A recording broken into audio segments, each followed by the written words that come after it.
Welcome back to another UFC fight prediction video. In this video, I'll be predicting the main card fights for UFC 231, Holloway versus Ortega. So without further ado, let's get to our first fight on the main card. So in our first fight on the main card, we have in the light heavyweight division, Jimmy Manuwa versus Thiago Santos. So Thiago Santos, middleweight beast, Jimmy Manuwa, long time, or at least a decent amount of time around the top, top 10 of the light heavyweight division. So still a very good fighter. But I think he's skidding right now. Was he on a losing streak? What, 3, maybe 4? Or what the case? He's on some losing streak. He's skidding. He's not in the best place right now. But still a very big threat. Thiago Santos, I think he came up a loss in the middleweight division, came up and beat a middleweight. So, matter of fact, yeah, he came up and beat a middleweight. I think that's what happened. He was riding a winning streak, lost to Branch, came up. Oh, I forgot he fought Holland in between that. So he's on a 2-fight winning streak, basically over 2 middleweights. That's where he's at right now. But yeah, 2 solid fighters, both very good strikers, both a lot of power. But I think that's where it kind of comes down to how this fight plays out. I think Thiago Santos is a very powerful striker. He has a lot of good heavy kicks. He has heavy hands. He's fast. He's explosive. He's dangerous. Highlight reel. And his record speaks for himself. I think he has the tie for the most finishes in middleweight history in the UFC. So it speaks for itself. But nothing that speaks for itself is his record against strikers. He doesn't do too well against other strikers. Maybe people who can strike, but against people who like you label as strikers, he really doesn't do that well against them. Because when people could take his punches, give it back, and compete with him on the feet, he kind of breaks down. And another thing in this fight, I think Thiago Santos, he's explosive. He had all these good things about him, like he has good kicks, he has explosive combos, but his punches are fast, explosive, but they're kind of wide. With Jimmy Manuwa, I think Jimmy Manuwa, he does have the wide hook, but his shots overall, he has faster counters. They're short, sharp and short beats, quick and wide. Because it comes right down, it could come right over top, could counter those shots. And he has power to put Thiago Santos out, and just as Thiago Santos has power to put Jimmy Manuwa out. But I think Jimmy Manuwa has shown that even though he loses at times, or everybody loses, he doesn't like quit or he doesn't break down. He'll stay in there. He'll put up a fight until the bell rings or until you put him out. With Thiago Santos, sometimes you see him crumble or his pace starts to slow down. I think that's the difference. I think Jimmy Manuwa is a little bit tougher, at least mentally, as far as the fight game goes. And I think his shots, like his striking, is just a little bit sharper. Like his striking is sharper. Santos might be more explosive. He's faster coming from the middleweight division. But Jimmy Manuwa has probably a little bit more power with his hands, and his punches are sharper. So he can counter Thiago Santos. I think that's what's going to happen. It's going to be a good fight. It's going to be explosive. It's going to be dangerous. Both people getting hit with heavy shots. But Jimmy Manuwa is going to find that shot in that, in that mayhem, that counter in that mayhem. And it's going to be the downfall of Thiago Santos as far as this fight goes. I think it's going to be a second round TKO. So in this fight, I got Jimmy Manuwa via second round TKO. Now to our next fight, we have in the featherweight division, Hakeem Dawodu versus Kyle Bochniak. So Hakeem Dawodu was one of my favorite prospects outside the UFC. Now he's in the UFC. His debut was very disappointing. Got finished in the first round, got starched. Maybe was caught, maybe was this, but he lost. Very disappointed. Then he came back and had a very, I guess, decent performance. He showed his skills. He still showed his weaknesses, but he showed his skill and like showed what he could do a little bit. But a good enough comeback, at least rebound victory, you would say. Kyle Bochniak, never really been too impressed by him. He seemed like he has the full pack and stuff. He can strike, he can wrestle, but he doesn't have that special factor about him. Doesn't have the power. His wrestling not really like no shutdown wrestling. His pace is good, but it's like nothing really stand outish about him. And in reality, I think he only should have one win in the UFC, and that should be Brandon Davis. Every other fighter beat him, and I think he beat Enrique Barzola, but I think Barzola took him down like 10 times in that fight, and outstruck him as well.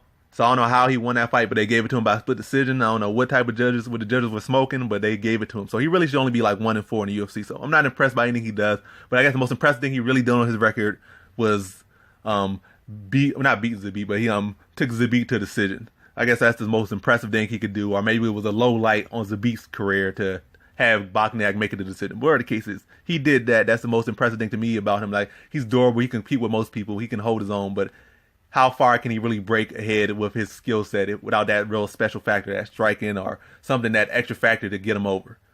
But against Hakeem Dawodu, I think Hakeem Dawodu actually has surprisingly good takedown defense. It might not be the most pretty takedown defense, but it's very effective. He's fought a lot of good grapplers. He fought Sambo practice. He's fought a lot of people that are supposed to be very good at taking you down, and he's really nullified them. Or even when they do get him down, he springs back up. He has dangerous elbows in the clinch. He's very sharp. He has very good counter striking. He has good control of range. I think Hakeem Dawodu might not be as well-rounded a fighter, but he has more of that special factor than Kyle Bochniak. That's not really much something technical to say. I think he could defend Bochniak's takedowns. I think on the feet, he could take advantage of him on the feet, outstrike him.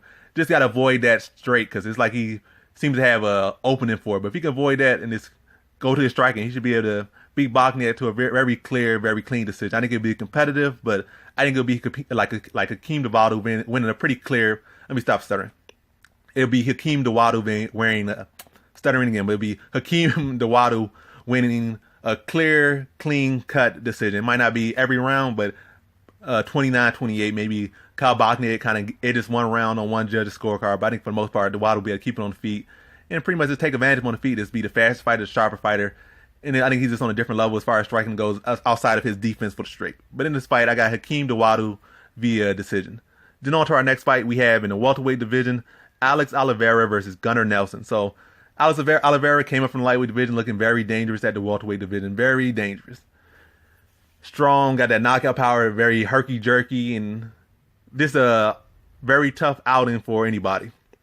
Gunnar Nelson, I don't know what he's really been doing. I don't know if I really haven't been keeping up with him too much. It's like he's won some fights, he's been active. Like every time he loses, he becomes very inactive. He switches gyms, switches that. So I don't know where he's at mentally. But I'm still going to kind of just imagine him, or I'm picturing him coming as best as he could come in. Maybe some new tools and with his style. I was he has that power. He's very herky jerky. He has some grappling, has some this, some that. But more so, he just, I don't know, you can't really even say what he is. He's supposed to be a kickboxer. He doesn't fight very technical, at least he fights in a very odd, unorthodox, wild man type of style, but it's some method to his madness. But I think Gunnar Nelson is more well-rounded. And also he can strike. He's not a grappler who's just going to grapple you and just go desperate for the takedown. He has that karate style where he can control range very well, so that can set up his takedowns, set up his strikes. He definitely has to avoid that big right from Alex Oliveira. He definitely can't disrespect that. Oliveira won't have no counters. Oliveira definitely has some guillotines, definitely has a lot of strength.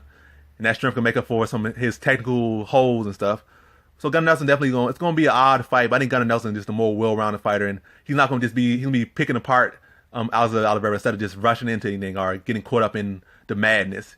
He's going to control the range, pick his punches, pick his strikes when needed to, then feint with the strike, get a takedowns, and just do some work. I think on the ground he has a very good opportunity. He has plenty of opportunities to control Oliveira on the ground, out grapple him. If you get him there, I think this is all his. Like, you get him there, don't give up his neck or anything, just stay probably half guard, side control, and work right there.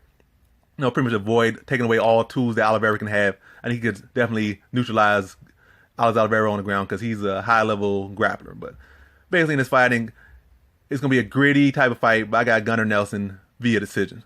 Then on to our next fight we have in the women's flyweight division, the women's flyweight title shot. The title's been vacated by Nico Montano because she couldn't show up to the fight.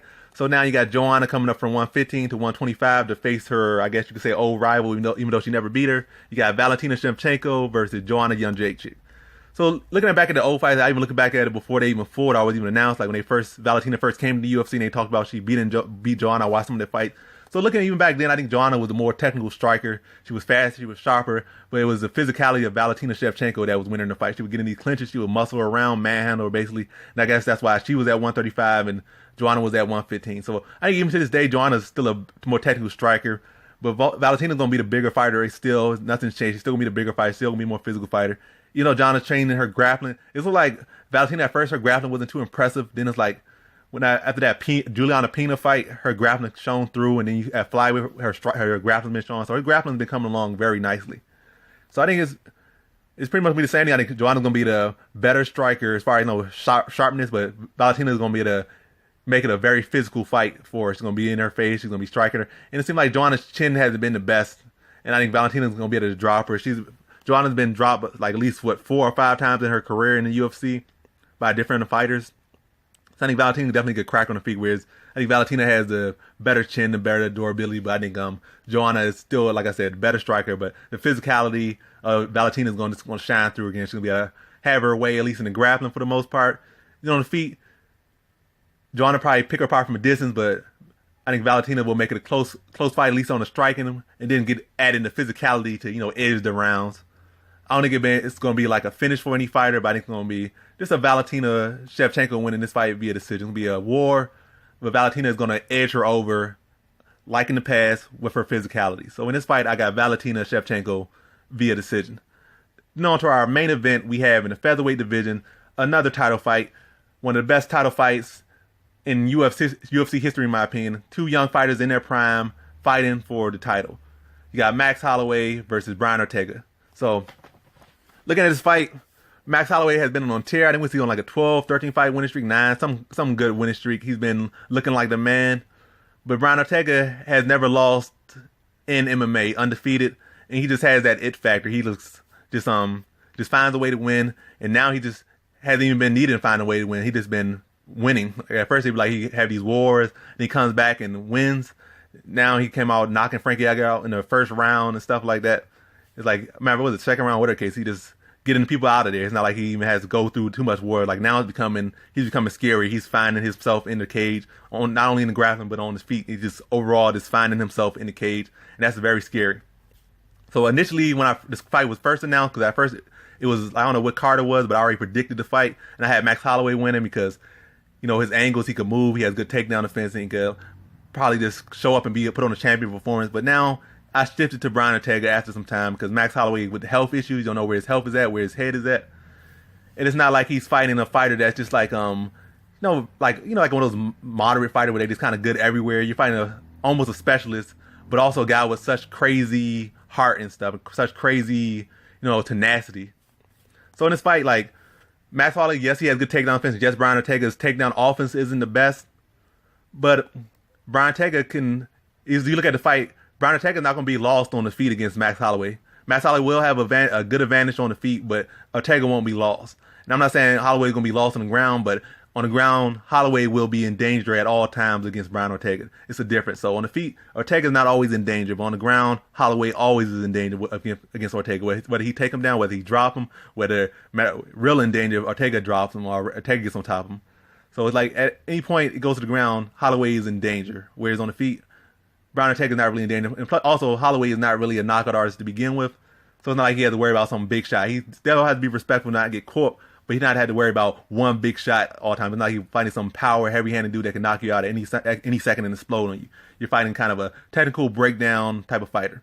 They have high pace, high cardio, can break you down, very skilled, but not that one-punch knockout power type of guy. So I really think like over 5 rounds and given his health, that's like too much time for things to go perfect. So basically, Holloway has to have a near perfect performance just to beat Ortega.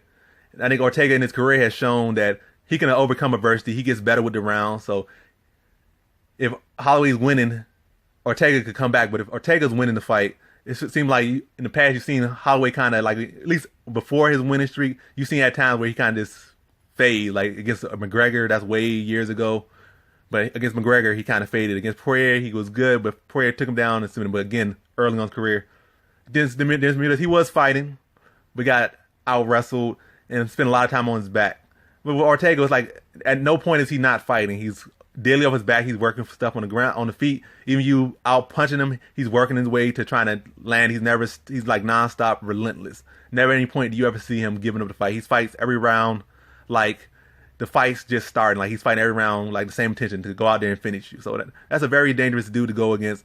And like I said, Max Holloway got a good takedown defense. Ortega's takedown offense isn't that great, so it kind of cancels that out as far as the takedown. But that doesn't mean Brian Ortega's going to come out there and just trying to grab him. He's going to come out there striking with him and looking for opportunities.